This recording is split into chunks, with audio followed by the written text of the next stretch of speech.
भारत दुनिया का वह देश है जिसने संविधान लागू करने के साथ ही इस बात को भी सुनिश्चित किया था कि भारत के अंदर लिंग के आधार पर, जाति, मत, मजहब, क्षेत्र के आधार पर किसी भी प्रकार का कोई भेदभाव नहीं होगा और भारत के हर वयस्क मतदाता को अपना मताधिकार करने, भारत के अंदर एक सरकार बनाने के लिए पूरा अधिकार दिया। ये भारत के संविधान के कारण भारत का हर नागरिक आज देश की सरकार को बनाने में उसका हिस्सेदार बना हुआ है। हमारा संविधान अनेक उपलब्धियों से भरा हुआ है और इसीलिए उन उपलब्धियों को ध्यान में रखते हुए अगर ये संविधान हमें अधिकार देता है तो हमारे कर्तव्यों के प्रति भी हम सबको आग्रही बनाता है। आदरणीय प्रधानमंत्री जी ने पूरे देशवासियों का इसी बात के लिए आह्वान किया है कि जब ये देश 2022 में अपनी आजादी का अमृत महोत्सव मना रहा था तो उस अमृत महोत्सव वर्ष में उन्होंने देशवासियों का आह्वान किया था कि आगामी 25 वर्ष की एक व्यापक कार्य योजना को लेकर के हमें आगे बढ़ना होगा। इन 25 वर्षों में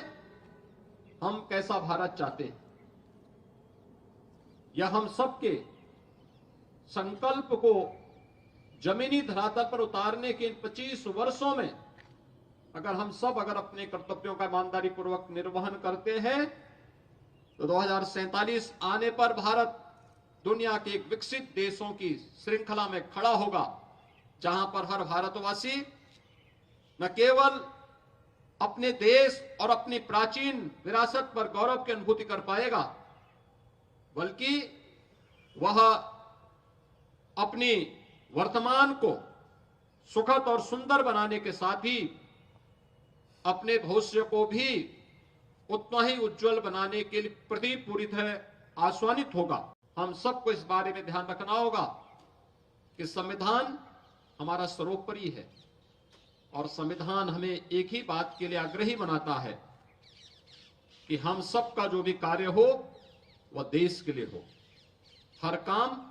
देश के नाम। अगर हम देश के प्रति अपने इस दुनिया के सबसे प्राचीनतम राष्ट्र के प्रति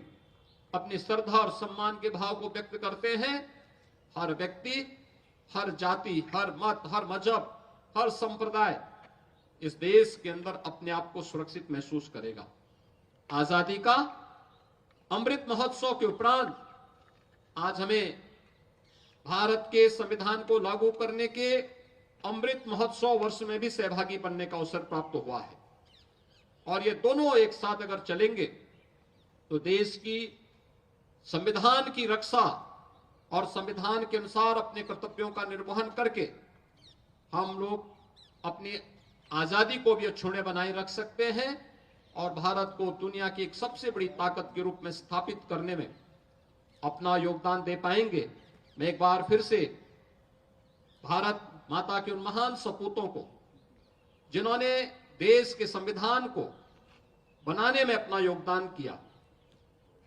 राष्ट्रपिता महात्मा गांधी के नेतृत्व में चला आजादी का आंदोलन और आजादी के बाद जब ये देश अपने संविधान निर्माण के लिए आगे बढ़ा था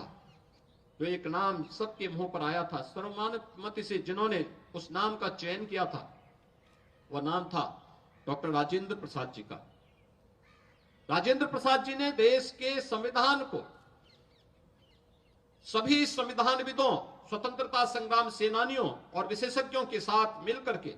जो स्वरूप प्रदान करने में और उसकी विभिन्न बैठकों में तमाम प्रकार की मत भिन्नता के बावजूद सर्वानुमति बनाने का प्रयास किया, वो अभिनंदनीय रहा और उन सभी विशेषज्ञों के अनुसार भारत के संविधान को लिपिबद्ध करके उसकी ड्राफ्ट तैयार करके वर्तमान स्वरूप में देने का श्रेय भारत के उस महान सपूत बाबा साहब डॉक्टर भीमराव अंबेडकर जैसे महापुरुषों को दिया जाता है। और इन महापुरुषों ने जिस तत्परता के साथ, जिस प्रतिबद्धता के साथ अपने दायित्व का निर्वहन किया,